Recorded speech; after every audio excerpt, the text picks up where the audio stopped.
series that I came up with for us to talk about creepy stories and to see if there's any real fact. Let's find out. Let's continue. All right. So on this episode. All right. Don't judge me that I'm playing on this. I just want to do. All right. In this episode. Yeah. I can't.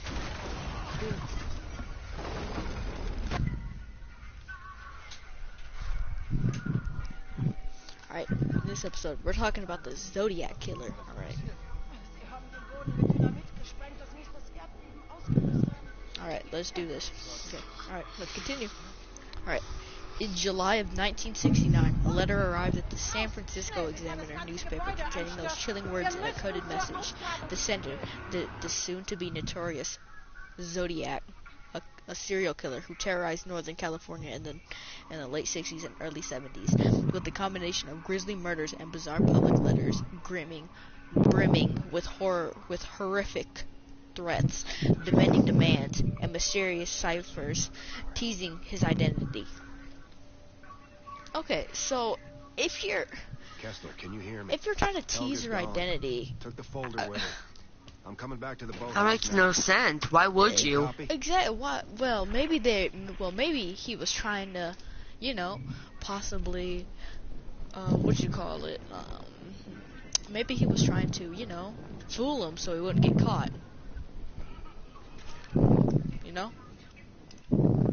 Yeah. Probably. Jesus Christ. Okay, alright. Okay, let's continue. That identity has stemmed law enforcement officials, professional code breakers, and armchair criminal logistics. Hold on, I gotta pause it. Alike for nearly 5 decades, while officially connected to 5 murders and 2 attempted murders, the Zodiac hinted he killed at least 37 victims. After taunting the police and public with nearly 2 dozen commie keys. I definitely said that wrong. He seemed to vanish in the late 1930s, but his twisted legacy endures, having inspired 3 real-life copycat killers and dozens of books, TV shows, and movies, including most famously Clint Eastwood's nemesis in the film Dirty Harry. Below a chronology of both his known murders and several that show strong signs of the Zodiac hand. Okay. Alright, for someone this famous, how is he what are the leads? How could you, become so famous for just killing people? I can imagine just, it showing, it's saying that, and, then one cop says to himself, oh crap, we're all screwed. For a person to, do really, horrific things, you should, try to catch this man.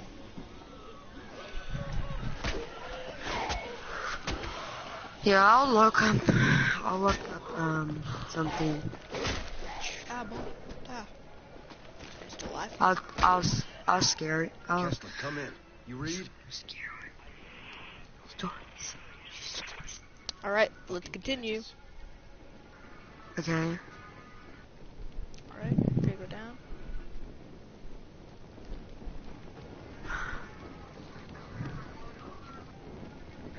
The heck? Scrolling down. I found a little story that I was taking a picture of. I can read one. Alright. Okay, yeah. Alright, yeah, read. Okay, true ghost stories. This is all ghost stories mixed into one, so haunted buildings, creepy forests, spooky tales, and it's kind of fuzzy, guys, so if I said this wrong.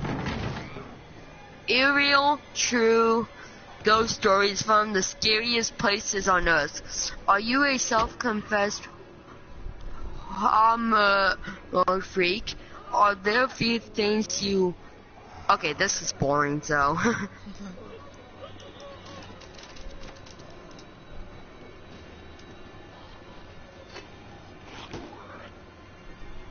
You deserved a better fate than this, Pippa.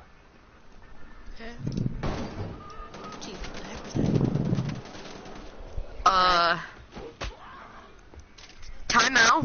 Okay, now this is starting to get really, you know, I found one. throwing off a hand. I found one. 2 years ago, I was looking through my elementary school yearbook with my 5-year-old cousin. When we were at a page with a second grade class, she pointed to a boy's photo and said, "That just looked like Nicholas." When I asked who Nicholas was, she just said, "The boy in my closet," and kept on looking through the pictures. I almost died. Okay, if I was in that situation, I would have moved out of that house, put the child up for adoption, never talk to her again. I know. It's his...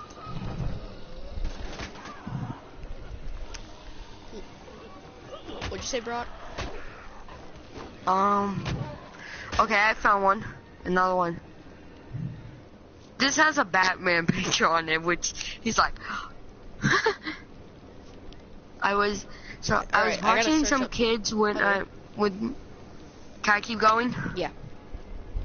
I was watching some kids when one of them points at the couch and says, "Judy." I asked the older sibling what this was, and she said that her sister had been going around the house screaming random names for months. I noped out of there real quick. You noped out of there real quick. I know. Okay, I alright, found one. Alright, I also got another one. Alright guys, this is some campfire stories. You could tell with your friends.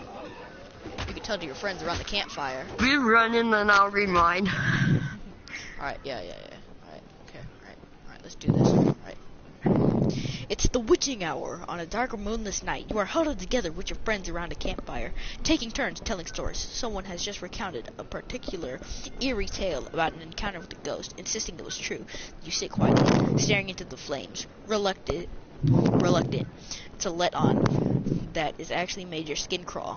Then someone in the shadows clears his throat and begins to speak. Did you hear about that one? Did you hear about... Alright guys, this is number 1. Alright, this is called The Licked Hand. A young girl named Lisa often had to spend time alone at home at night as her parents worked late. They brought her a dog to keep her company and protect her. See, if I was, you know, staying home late, On my way. you know, Hang in. oh Jesus Christ. Yeah, no, it just... See, if I was trying to stay home late with a dog, I don't know if the dog would do that much. True. And I'd rather go with Yeah. my parents instead of staying home at night. True. Okay, Screw so that. is that I'm is not that being all of murdered it, tonight. or is there more? There's still more. Okay. Alright, let me clear all these zombies real quick. You don't hear that every day. Okay, alright. Son, time to go to school. Hold on, let me just clear out the zombies from my room real quick. I can imagine. Alright. Okay, alright. One night, Lisa was awakened by a dripping sound.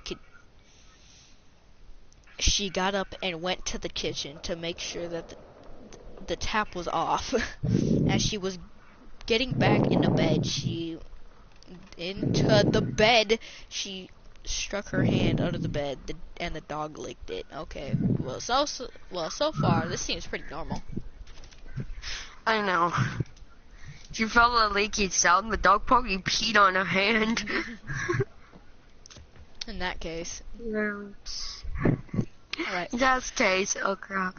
Okay, the dripping sound continued, so she went to the bathroom and made sure the tap was turned off there too. She went back to her bedroom and stuck her hand under the bed, and the dog licked it again. Okay, we don't need to know that your dog is licking your hand. I know, it's probably leading up to something happening to the dog. If it does, I'm freaking done. Wait a second. What if it's not the dog? What if it's not the dog? Oh my God, Why Brandon, would chill you- out. Time out. Why would your dog be under your sheets? Wow. Wouldn't he be over your sheets? Yeah. Like, wouldn't your dog be on your sheets instead of inside? Because wouldn't that cut off oxygen for the dog when you get out of bed? Exactly. Yes. So why What? would your dog be under the sheets? I know. Unless if... We're adding some freaking science to this. Oh, good. I know. Love that's crashing. You're lucky I'm pretty smart because I know that's dumb. I have a dog. I'm too dumb to even realize that. No, it's Alright. like, it depends what day it is. Alright, let's continue. Let's go. Okay. But the... Okay, alright. But the dripping continued. So she went outside and turned off all the faucets out there. She came back to bed, stuck her hand under it, and the dog licked it again. Come on! We don't care that your dog is licking your hand. Get to the juicy parts. Or a creepy ghost is licking your hand. Actually. The dripping continued. Drip, drip, drip. This time she listened and located the source of the dripping. It was coming from her closet. She opened the closet door and there found her poor dog hanging upside down with its neck cut. Written on the inside of the cupboard, humans can lick too. I freaking knew it! I told you guys! I told you guys that it wasn't just the dog. Hey, I don't even know what game you guys are talking about, so. Oh, we're not talking about a game. Brandon's doing a video. He started out this new series. We're talking about creepy stories and like talking about it and then like making jokes about it. Yeah. How can you make a joke about this one? Yeah. Except the fact that As the gay peasants went upstairs. Okay, I can imagine instead of drip, drip, drip, it says drift, drift, drift. Drift, drift, Fortnite, drift. Fortnite creepy story. Fortnite, I'm gonna get it on. Okay, are you done with that? Fortnite, Is so that I done? get it Is that on. it? Yeah, that's it. Pretty Okay, I got actual one. boring story. Seaman James We're talking Cowdery about and Michael seamen? Meehan died in a freak accident aboard the SS Watertown in 1924. The next day and through the remainder of the trip, crewmen were in a uproar over seeing both men's faces in the waves following the ship. That's The not photo was creepy at all. taken and not even developed until the camera was taken to the city service offices. There is proof. Okay, so That's this is creepy. real. I searched up true scary stories. Oh, true scary stories. Okay. They're good. Alright. Continue. Is there any more to that? No, but I have a couple more. That's the end? Yeah. Are you actually serious? I got another one. Okay, well read that, Get 'cause out that of my was face, way kid. too short. Yeah. This is even shorter. Brandon. This is 2 paragraphs, but I'll still read it because it might be creepier. A wedding photographer Oh my was God. testing his equipment at the old farm where he claims wedding was to occur. That's when he caught the image of a child staring right at him. What? Asking around the farm, owner claimed to often see the spirit of a young boy wandering the grounds in night clothes. Yeah, that's okay, not well scary at all. that's not scary at all. What kind of And it shows a boy like just standing there with no legs or no arms. no legs or no arms? Okay, well that is. Well, Brandon's like, I'm done. I found another one. That's This the only one's scary longer. part about that This This story. one's one's 2 longer? pounds. Okay, alright, well read it. Wait, Brock, time out. How is he standing there if he doesn't have legs? It's a ghost. He's floating. Oh yeah, true. Okay, then he's floating there, not standing there. This has probably another part. I'm gonna try to find another part because this one has another part, but I'm gonna tell you where it starts. Okay? Sister, North Platte, Nebraska, USA. Part 1. Where's your dog? My little sister was murdered when I was 9 years old. Oh! I say little, she was This is 2 gonna be a years. harsh story. Yeah, I say little, definitely. she was 2 years younger, but nearly as tall as I was. And I say murdered. We were riding in the back seat, and a drunk driver boned our car on my sister's side. Boned her looking car? directly- That sounds so wrong. Oh my god! I was looking directly at her when it happened. 1 second, we were making faces at each other, and in the very next instant, she and I crammed together on my side of the car, and her blood had absolutely doused the back of my mom's seat in front of me. Continued to spurt in progressively shorter bursts. We're gonna get Okay, haunted can we because we're laughing about this. We're gonna get freaking haunted now. And 'cause these we're are all true freaking stories, laughing Rebecca. about this. What? I don't know. Okay, the reason we were laughing about it is because this. And a drunk Boned driver her boned car. our car. You gotta think about that. You gotta How think about wrong that does to laugh. sound? Oh my god. A drunk driver boned our car. Think about it. If you're old enough to know what this means, then you know how funny this is. If you're But old we're enough not to laughing know at what like the means, story then of the you're on little show. girl dying. Not laughing We're at the story of the little girl dying, like that's sad and all. Yeah. That's funny. and all. But we're just laughing at the part that it says a drunk driver boned our car. This is definitely about to be a highlight of our series. I know. Okay. Dad My was drunk driving driver boned on. Okay, my car. here's the Boned. second part. But there's gonna be another part. I'll try to find this. I'm gonna look up sister part 2. Dad was driving at the time and spent several days in a before he awake. For my dad, 1 second he was driving his family home for dinner. The next second that's it. I'm gonna look up the second part. The next second, there was... Alright, can I read my story now? Yeah. Alright, this is a classic. Who's in the back seat? Me. Me.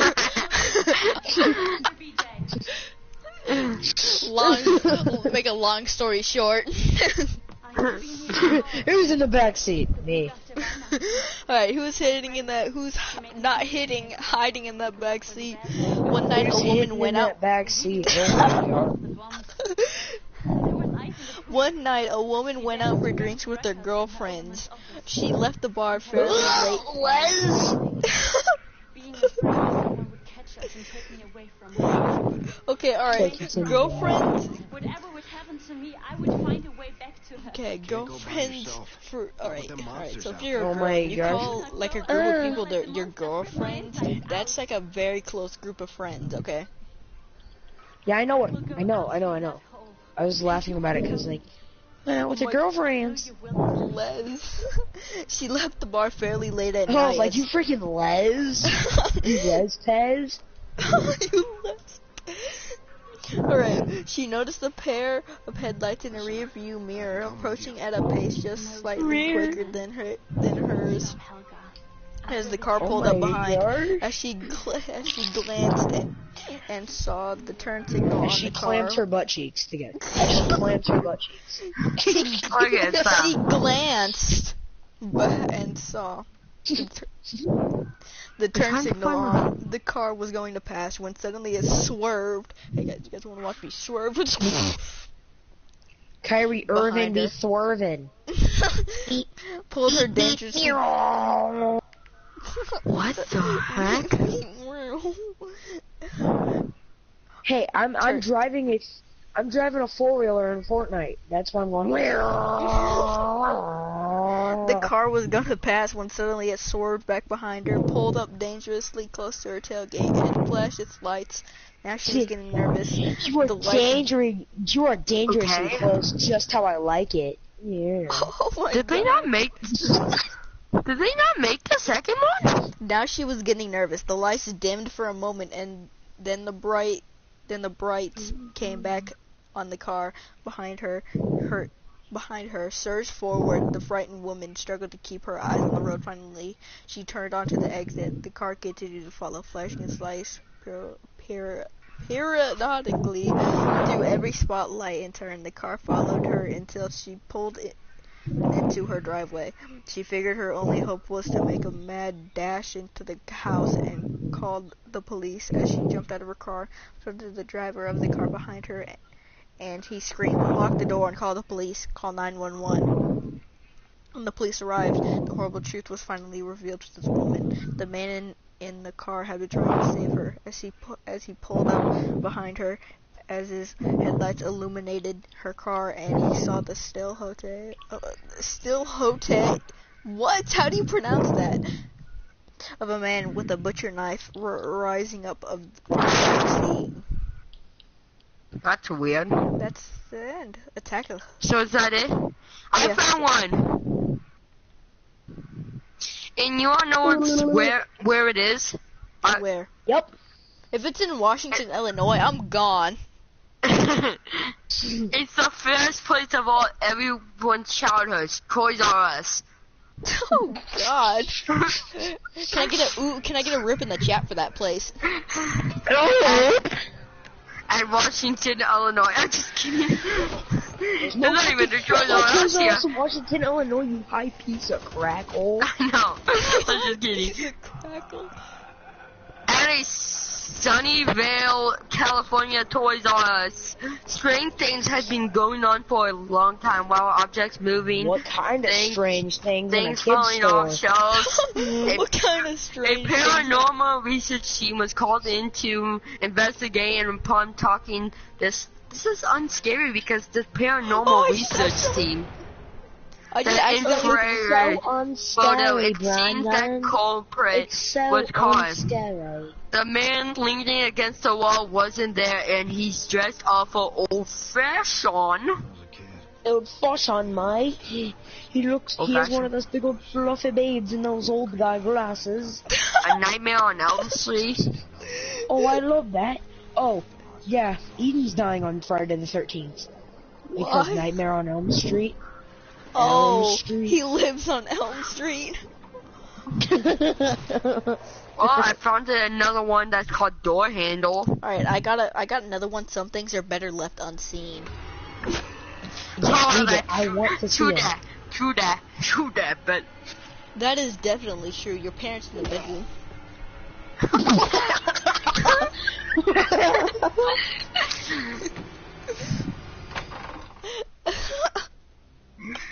Oh my, true that. And then you come up with that if we just start laughing hard. Okay. Alright, okay. Real Two life dorm-mates in ghost stories. Hey! Two dorm-mates in college were in the same science What? class. The teacher had just reminded them about the midterm the next day. When one dormmate, let's call her Julie, got invited to a party, but the hottest guy... Are you serious? My iPad just turned off. What are you reading? Alright. Let's call her I looked Julie. one up. By the hottest guy in school, the other dormmate, Meg, had pretty much no interest in going, and being a diligent student, took notes on the material that would appear on the midterm. After spending all her time flirting with her date, Julie was totally unprepared for her test. At the end of the day, Julie spent hours getting ready for the party while Meg started studying. Julie tried to get Meg to go, but Meg was insistent that she needed to study and pass the test. Julie went to the party and had the time of her life with her date. She headed back to the dorm around 2 a.m. and decided not to wake Meg up. She went to the bed nervous about the midterm and decided she would wake up early to ask Meg for help. In the morning, Meg was lying on her stomach, apparently sound asleep. Julie rolled over to reveal Meg's terrified face. Julie, concerned, turned on the desk lamp. Meg's study stuff was still open and had blood all over it. Meg had been slaughtered. Julie, in horror, fled to the door and looked up and see written on the wall. Okay, I got one. I got one. I'm just No. Written on the wall in Meg's blood. Aren't you glad you didn't turn on the light? Okay, I got one. It's called the door handle. Yeah, very scary. Very incredibly scary. In the late 1970s, my uncle was studying medicine at the University of Chicago. One day after class, he decided to hitchhike home. A man drove up and offered my uncle a ride. We all know where this is Your going. ass gonna get murdered if you want to hitchhike. He looked normal and seemed friendly, so my uncle got into the car. That's how it always starts.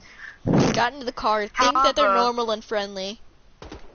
However, on the way, the man suddenly took a different route. My uncle told the man he was going the wrong way. The man just looked at my uncle, put a hand on his leg, and smiled darkly. No, son. He said, "You're coming with me." Oh yeah. Was that a part of the story, or was that a part of the story, or were you making that up? It's part of the story. My uncle froze and began to panic. When the car slowly slowed down in traffic, he quickly opened the passenger door, jumped out, and ran away as fast as he could. Without looking back, a few years later, my uncle was watching TV when he saw something that made his blood run cold. There was a picture of the man that had picked him up. He had been arrested for the murders of at least 33 boys and young men. 33 boys and young men. Holy shiz. His name was Michael Vick. I'm just kidding. I'm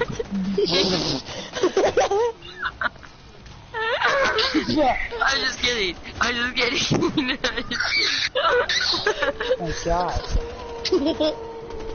His name went by Michael Vick. I'm just kidding, guys. Michael, if you don't know about Michael Vick, before he played with the Philadelphia Eagles, he got arrested for this thing with dogs. You don't want to know; it's very brutal.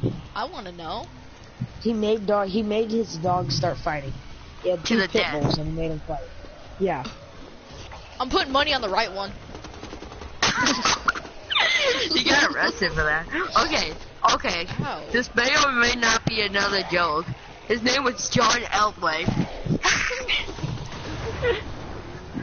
Okay. It's not a joke, it just sounds funny.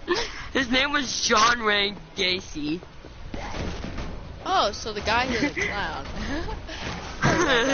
The police found 26 bodies buried under his house. Oh yeah, John Wayne Gacy, the clown murderer.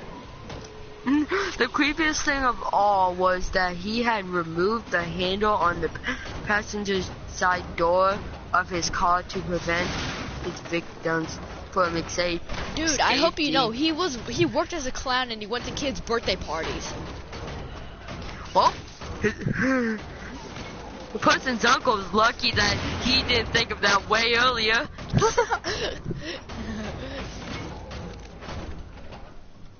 Alright, Ice cream. Ice cream? We're talking about creepy stories and a person murdering people, and you're talking about ice cream. there was like 8 true stories, and then it had ice cream on the front. This is the 979th best scary story of all time. Alright, let me read one. Alright, I gotta put my gameplay on hold. Okay, alright, strange burial. I got a couple My great-great-grandmother, ill for quite some time, finally passed away after lying in a coma for several days. My great-great-grandfather was devastated beyond belief, and she was his one true love, and they'd been married for over 50 years. They were married so long it seemed as if they knew each other's innermost thoughts. After the doctor pronounced her dead, my great-grandfather insisted that she was still alive.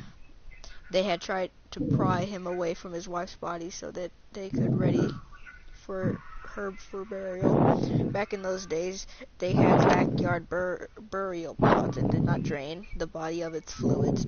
They simply prepared a proper coffin and committed the body in its coffin to its permanent resting place. Throughout this process, my great-great-grandfather protested it so fiercely that he had to be sedated and put to bed. Finally, his wife was buried. That night, he woke to a horrific vision of his wife hysterically trying to scratch her way out of the coffin. He phoned the doctor immediately and begged to have his wife's body exhumed. The doctor refused, but my great-great-grandfather had this nightmare for every night for a week, each time frantically begging to have his wife removed. Freaking iPad shut off again.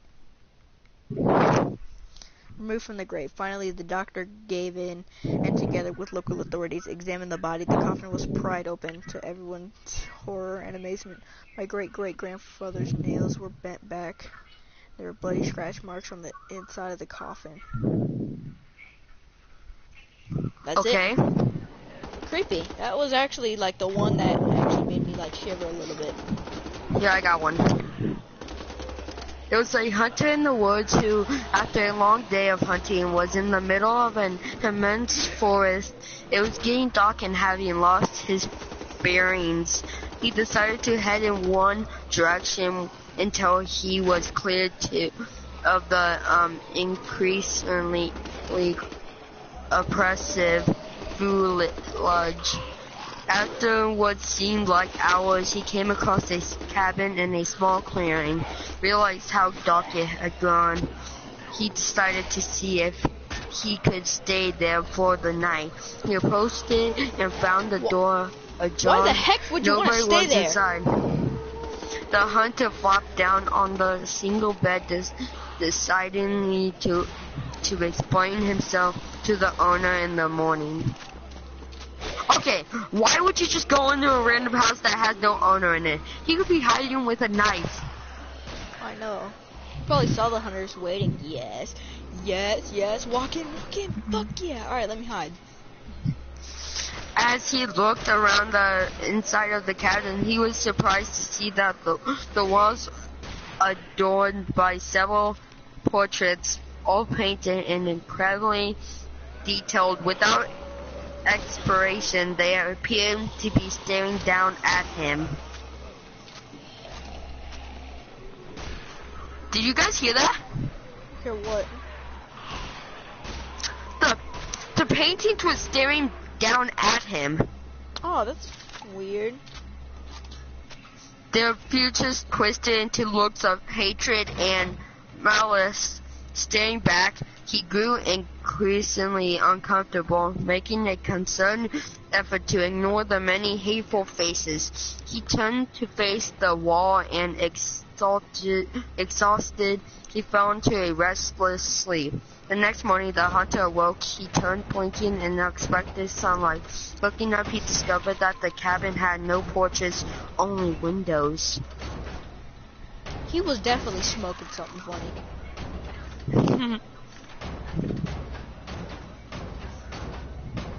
Alright. Any other ones? Wait, actually, let me complete this level, then I'll... Almost done with I got another one. Yeah, read it real quick. It's kind of long, so...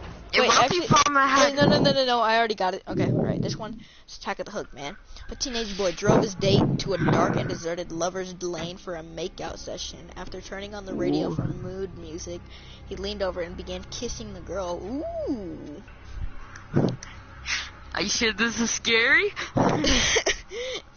A short while later, the music suddenly stopped and an announcer's voice came on, warning in an urgent tone that a convicted murderer had just escaped from the state insane asylum, which happened to be not very far away, and that anybody who noticed a strange man lurking with a hook in the place of his right hand should immediately report his whereabouts to the police. Okay, alright, okay, I have something to say. Okay, so just imagine if I was the guy. You're about to just get at it with your girlfriend. You're about to just get at it. And then you just see this creepy man on the side of the road with a hook. Exactly. Like, hang on, I gotta put something back on. And then I was like, nope, I'm leaving you. Just push her out of the car and drive. Push her out of the car and drive.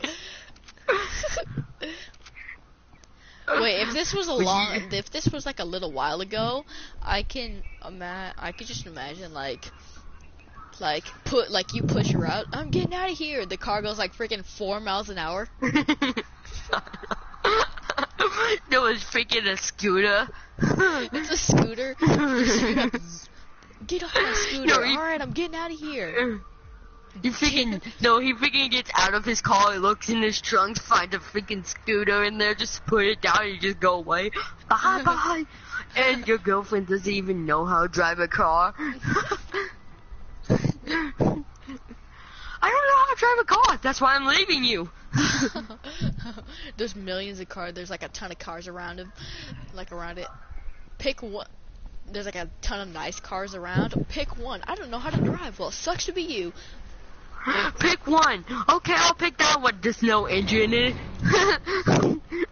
The freaking guy opens the door and just starts stabbing her. Well, there's no engine. Okay, keep reading. Okay, alright. I gotta take down. Where's Noah been this whole time? He left the party. I don't know why. Why? We were just getting to him. Oh wait, I just made that sound wrong. So how do you feel about coming back to school? I'm actually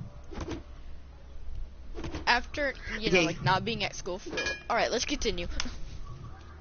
Okay. Like you were talking just like let's keep. The girl became frightened and asked to be taken home. The boy, feeling bold, locked all the doors instead and assuring his date that they would be safe.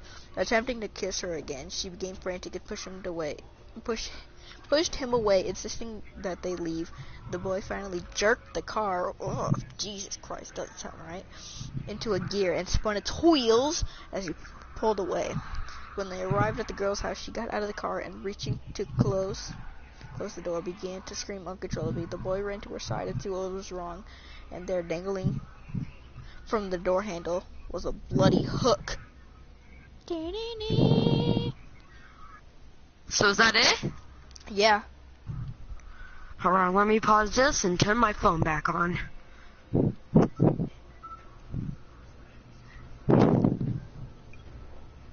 Okay, I got one. The seventh Bond. A wealthy farmer had owned a lot of land and built a new barn. On his property, every time his wife had a baby, he named each barn after each of his kids.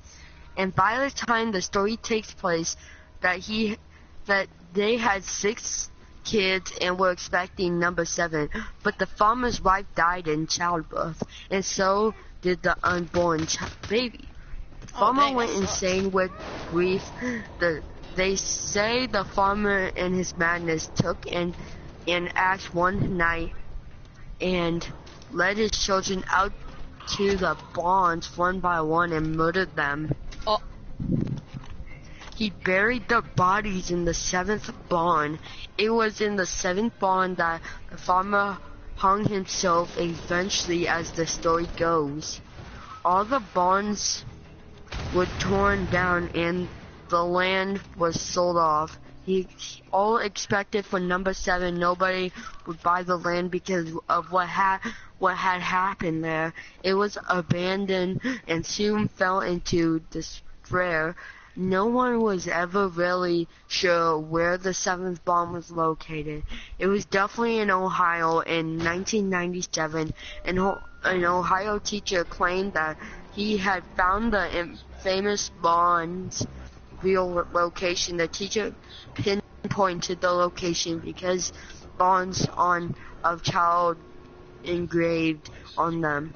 The teacher and his son set out at night. The next morning, the teacher's wife reported her husband and son missing. Police found the abandoned car by the roadside. While searching the area, they entered a barn in a nearby field and found the dead bodies of the teacher and his son hanging from the rafters. What? Dang, that's messed up. Oh, I found an army one. Alright, well I got this one. Alright, we are about to tell the case of D.B. Cooper. Alright. Alright, let's pause it. Okay, alright. D.B. Cooper is a media epithet popularly used to refer to an unidentified man who hijacked a Boeing 727 aircraft in the northwest United States in the airspace between Portland, Oregon and Seattle, Washington. On the afternoon of Wednesday, November 24th, 1971, he extorted $200,000 in ransom, equivalent to $1,210,000 in 2017. Parachuted to an uncertain fate.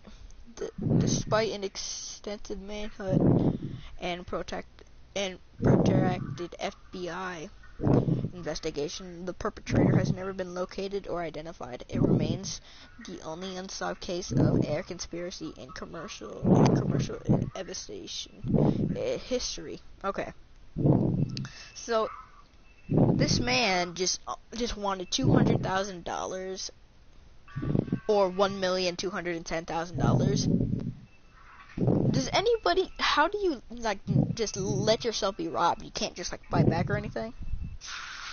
I know. Right. And how do you even have that much money on a freaking Boeing 727? Right, well, let's just continue on with it. Available evidence and preponderance of expert opinion suggested from the beginning that Cooper probably did not survive his high-risk jump, but his remains were never recovered. The FBI nevertheless maintained an active investigation for 45 years after the hijacking, despite a case file that grew to over 60 volumes over that time period. No definite conclusions have been reached regarding Cooper's true identity or whereabouts. If he survived the jump, the suspect purchased his airline ticket using the alias Dan Cooper, but because of the news media commercial, he became known as popular lore D.B. Cooper. Numerous theories of widely varying plausibility have been proposed over the years by investigators, reporters, and amateur atheists. Enthusiasts, not atheists. A young boy discovered a small cache of ransom bills along the banks of Columbia River in February 1980. The find triggered renewed interest, but ultimately only deepened the mystery, and the great majority of the ransom remains unrecovered. Okay, alright. So a young kid discovers a small cache of ransom bills. I wouldn't even report that to the police. I just straight up just grab it. Okay, do you want to hear the soldier, the never-ending road, I will after or the this. elevator? I will after this. Okay. Oh crap, this is actually kind of long. Oh crap, never mind. This is freaking long as crap. How long is it? Pretty flippin' long. How long? And preponderance. Wait, no, I already read that. The FBI officially suspended active investigation of the case in July 2016, but the agency continues to request that any physical evidence that might emerge related to the parachutes or any ransom or of the ransom money be submitted for analyze. Right, hijacking on Thanksgiving Eve, November 24th, 1971. A middle-aged man carrying a black attached case approaching the flight. Wait, is this a different story? No, this is the same one. Okay. The flight counter of the Northwest Orient Airlines at the Portland International Airport. He identified himself as Dan Cooper and used cash to purchase a one-way ticket on Flight 305, a 30-minute trip north to Seattle. Cooper boarded the aircraft, a Boeing 727-100 FAA registered N467 US, and took seat 18C, 18E by one account, 15D by another. In the rear of the passenger cabin, he lit a cigarette and ordered a bourbon and soda. Fellow passengers described him as a man in mid-40s, between 5'10" or 1.78 meters, and 6 foot or 1.83 meters tall. He wore a black lightweight raincoat, loafers, a dark suit, and neatly pressed white collared shirt, a black clip-on tie, and mother of pearl tie pin. This is really good information. Flight 305 was Washington, D.C. to Seattle, with stops in Minneapolis, Great Falls, Missoula, Spokane, and Portland. It was approximately 1/3 full when it left Portland and on schedule at 2:15 p.m. Shortly after takeoff, Cooper handed a note to Florence Schaffner, the flight attendant, situated nearest to him in a jump seat attached to the aft stair door. Schaffner assumed that the note contained a lonely businessman's phone number and dropped it unopened into her purse. Cooper leaned toward her and whispered, "Miss, you better look at that note. I have a bomb." Alright, so this... Oh, and it also shows the picture of the Boeing 727. Is it Wow. done? That is very chrome and very awesome looking. Okay, the elevator, the soldier, or the never-ending road first? Which The one? soldier, definitely the soldier.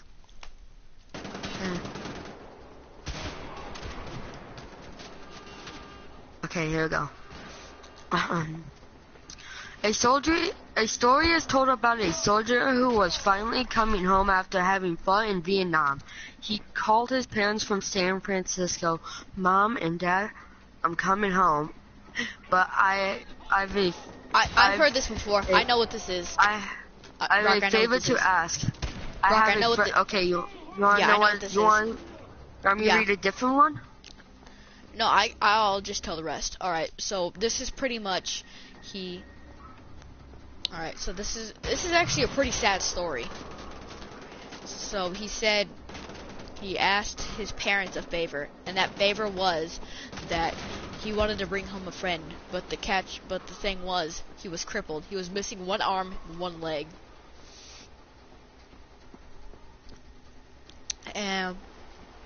And they said no, they're gonna have to find a place for him. And he didn't talk to him. That was the last time he ever talked to him, because the next day they found the kid. Well, they found the guy. He committed suicide by jumping off a building. The thing was, he was the handicapped guy. He was the one missing one arm and one leg. His parents were heartbroken. Yeah, that's it. Okay, I'm gonna read a different story. So, the elevator or the never-ending road? The elevator. Here we go. The story goes like this. You decide to go ride the elevator. You're going up, the murderer will get in with you. He will wait for you to press a button and he'll press the button of the floor right below you. When you get to that floor, the door will open and the murderer will go out. As the doors are about to completely close, he will turn around, and in the small opening between the two doors, you see his knife. Then you will hear him saying, "I'm gonna kill you at the next floor." He will then run up the stairs and wait for you. When the doors open, when the doors open, he will My be controller there is and connected. kill you. I don't want to take elevators now. Yeah, but He'll kill you at the next floor. He will then run up the stairs and wait for you. When the doors open, he will be there and kill you. The worst part the worst part is not the death itself, but the sheer horror you'll experience in between those two floors. When you're trapped in the elevator and you know you're going to get murdered.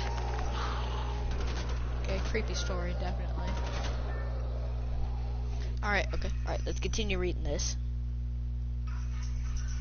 The note was printed in a neat all capital letters with the felt tip pen.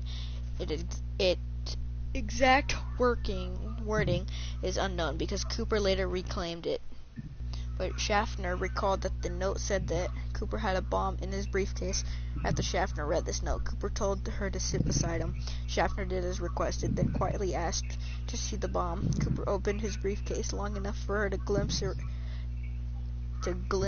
8 red cylinders, 4 on the top of 4, attached to wires coated with red insulation and large cylindrical battery. After closing the briefcase, he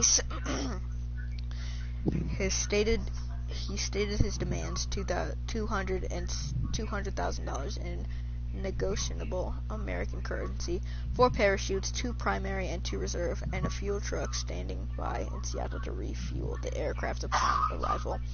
Schaffner conveyed Cooper's instructions to the pilots. When she returned, Cooper was wearing dark sunglasses. Dang, savage. Dark sunglasses. Holy crap. I found one.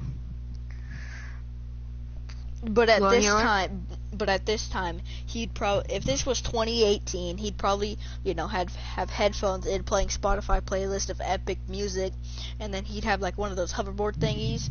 He'd set up that. He'd grab his wheels out of his freaking bag and start setting them down, sliding up and down the hall, and sliding up and down. Okay, you wanna hear mine? Yeah. My brother grew up being terrified of water. I'm 4 years older than him, and during the nightly battle of bath time, when he was about 3 or 4, I asked him, why is he so scared of the water, being a water baby, as my mom put it? I just didn't understand. He looked at me, and I remember this word for word. I was in a big, unsinkable ship. We hit the biggest iceberg, and then it was really busy, and then I got really cold and wet. I went to a warm, bright place and waited until my next family came. My mom heard it all and decided bath time was over. Creepy thing is, my brother was born April 15, 1992. The Titanic sunk April 15, 1912. Oh my god. Okay, I get it. Because if you see this, April 15, 92, right? 1992. The Titanic started April 15, 1912.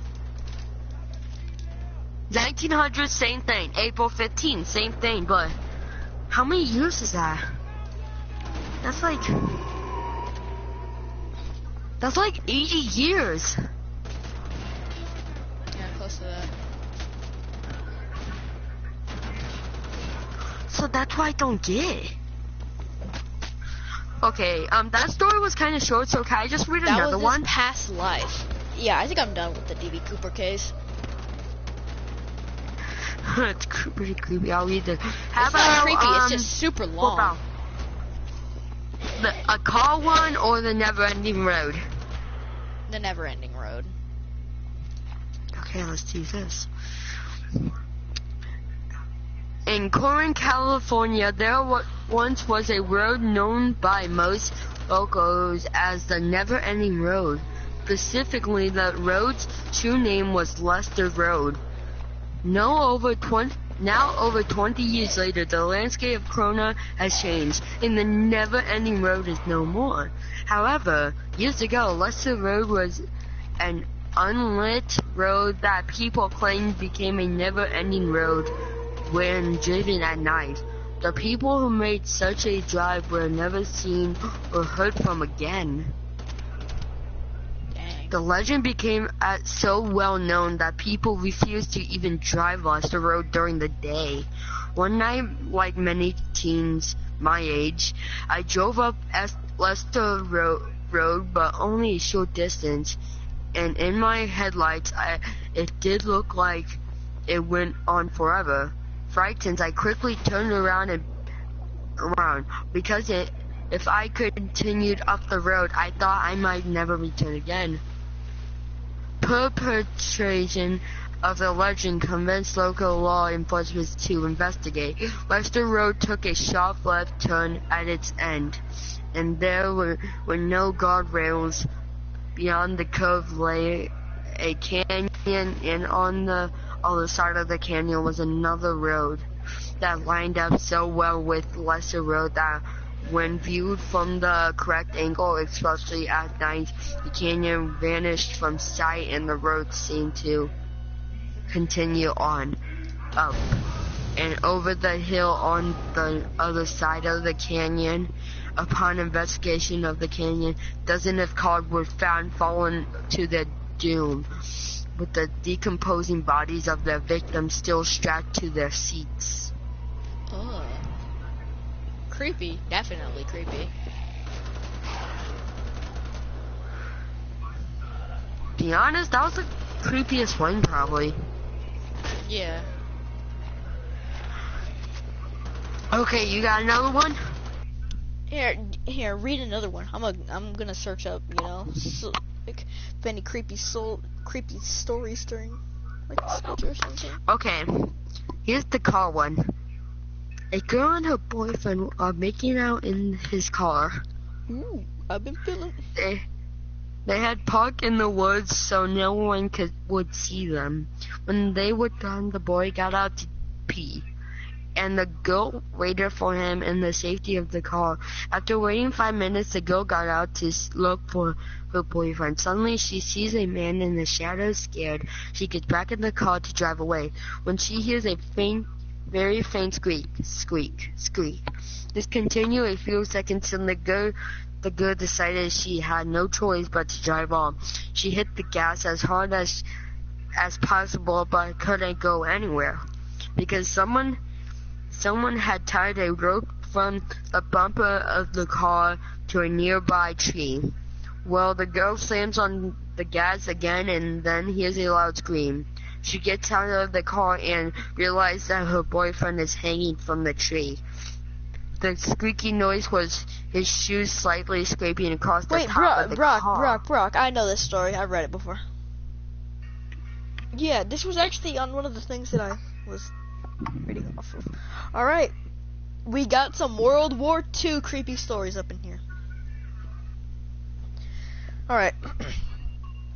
This story comes from Reddit user Igloo444. Their grandfather was a member of the British Army and was stationed in a remote village in the Swiss Alps during the winter of 1943. The village quickly got snowed in, and all the telephone lines were out. The roads were blocked, and the whole battle was stuck in the Swiss Alps for the entire winter.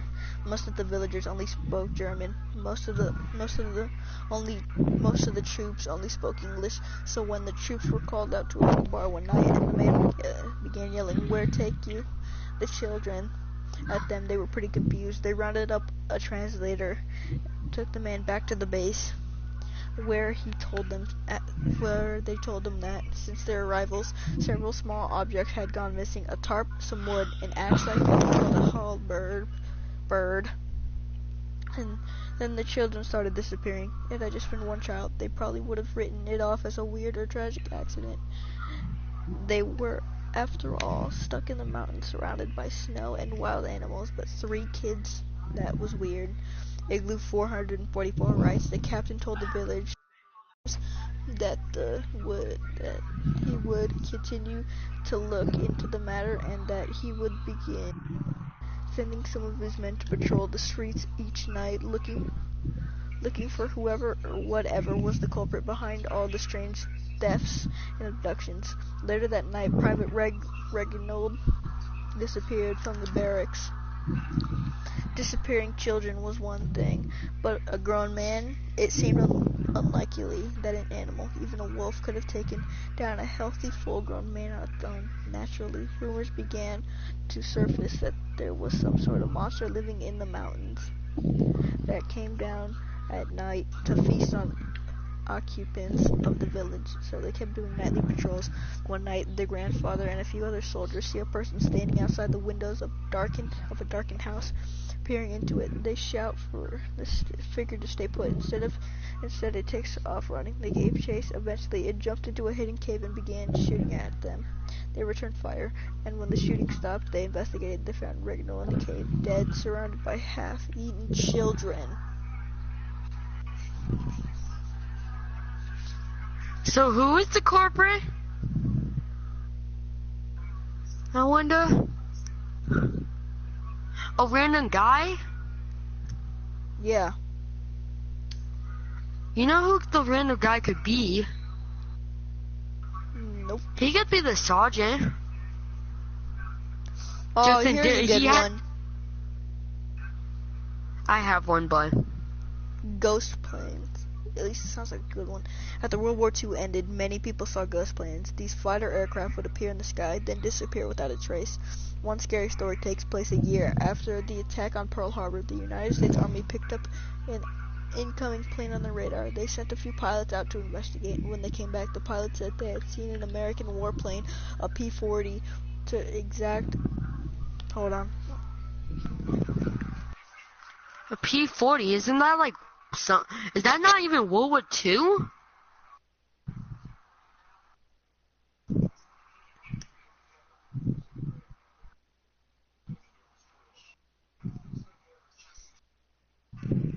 Alright. A P-40 to be exact. That looked like it had been through hell. It was covered with bullet holes and landing gear was missing. And the pilot was bloody. Then the plane just crashed or dropped right out of the sky. When they went to investigate the crash site, they found the plane, but no pilot. Do you want to hear this one story? Japanese cannibals? Nope. I'm gonna say it anyway. I got one. It's really short. It's 4 sentences. Okay.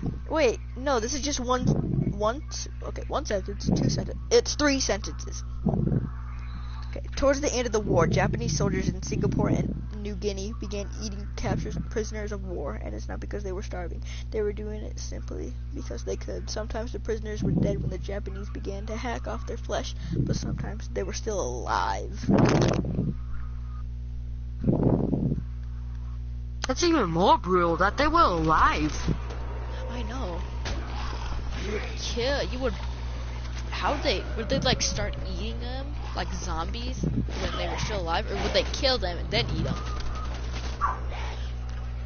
Well, if they're still alive, they're gonna eat them while they're alive, so they probably like strap them down or something. Yeah, strapped them down, just began tearing their flesh off of them like zombies. With a knife? Oh, I can't think about that. You can't take it anymore? You're chickening out? No, I can't think. Oh my gosh, that's so weird. I know, it's really weird. I wonder if Brooklyn's subscribed to our YouTube channel. If she is, I'm gonna say check out our video. Actually a really fun story. Wait, we should do this again at night. What? Because it's daytime right now. Still a little bit shaky. I mean, all these stories happen in the daytime, don't they? Not all of them. Except for like some of them. Like except for like the hook guy and the dog one. Which that dog one was pretty actually really creepy. And a zombie just fell through the map. Good for it. Speaking of cannibals, there's this dark web story about one. Do it, do it, do it, do it, do it, do it. Alright, so guys, there's a ton of grenades, ammo, and armor. Some stuff's about to go down. I know. Okay. Okay, I'm being chained up. Actually, I'm gonna pause it right here so we can read the story. Okay, ghosts of Normandy. One father took a trip through France with his family. He wanted to visit Normandy and see a few sites from World War II. His daughter was 7 years old at the time, and he says that she had, at that point, never been exposed to any history about World War II and didn't know what either side's uniforms looked like. After they returned home, things got a little odd. He writes, "Over the past year, my daughter often spoke of things or men that she saw looking at her, pointing guns at her, and following her. While we were in the bunkers and around the Normandy area, she often described them as crouching down, hiding behind corners, holding guns, and looking as if they were very mad." He started asking her questions about what she saw. Here's one conversation he had. "Were you scared?" "Yes, but I knew they weren't trying to hurt me, so I didn't think anything of it. But there were a lot of them. Everywhere I looked, they were moving around like army men do, kind of crawling, but bent over. When we walk out of the bunker, I'd see one hiding in the grass or behind a tree. Then, when I was in the car, I could see him looking at me from behind a fence in a field. Sometimes a lot of them. Sometimes there were only one or two." She also described their uniforms, perfectly camouflaged and everything. Ooh, I have to go to the bathroom. I'll be right back. Entertain the readers. Tell a short, creepy story. Me? Yeah. Like, without looking at a picture or anything. Just tell a short, creepy story to the freaking people. Okay, so, yeah, I'll quickly open my phone. I got one. Okay, here we go. A group of young girls were having a slumber party one night and began to exchange ghost stories. One girl claimed that the old man who had been buried earlier that week in the graveyard down the street had been buried alive. She claimed that if you tried, you could hear him scratching at the lid of his coffin still. The other girls called her bluff and told her she was afraid to go there tonight. She eventually accepted their challenge and took a stake with her to drive in the ground to prove she'd been there. She headed off to the grave site right away and never returned. The others assumed she had chickened out and went home. The next morning, as they passed the graveyard, they saw her there at the old man's grave. She had accidentally staked her nightshirt to the ground and died of fright. That's weird. Brandon? Hello?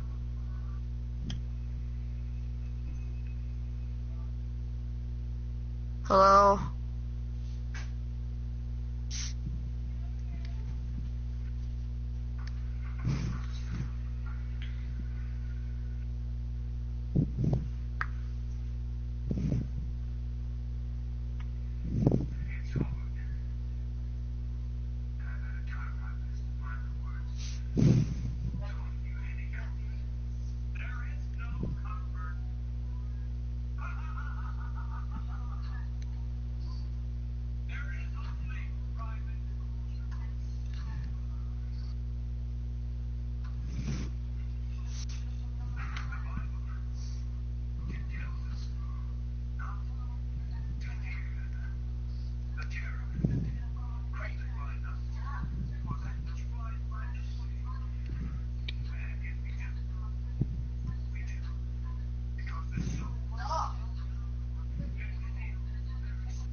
So only Raiders on the spot? Texans? Texans and Raiders only on the spot. Saints, Lions, Seahawks.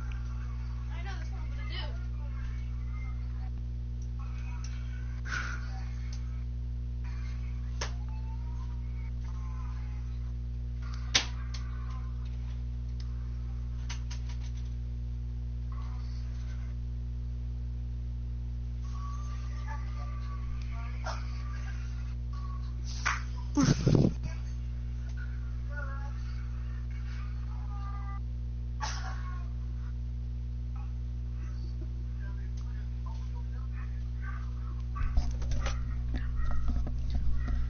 I'm back. Did you hear the story? No? Okay, so you know how like she was at a slumber party, Mm-hmm. and they were telling each other ghost stories. Mm-hmm. You know how this is gonna end.